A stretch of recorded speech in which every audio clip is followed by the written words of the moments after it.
we insert the charging gun to this DC charging port. Alright. Okay, so make sure it's connecting well.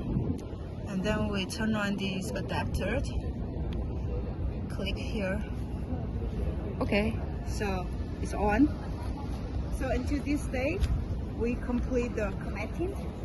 And then we go to control motor here. The screen here, gun A start charging, we click here. Okay, automatic filling. Alright, now wait for 10 to 15 seconds. Now it's handshaking between charger and electric car. Now we can see the voltage is getting up. And then this is the charging amperes.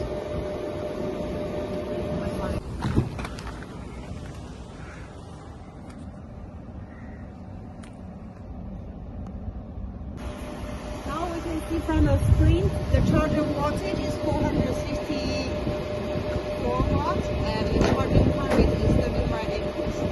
This is the charging current required by cars. Here maximum can go with 50 amperes. So here we can see the charger parameters.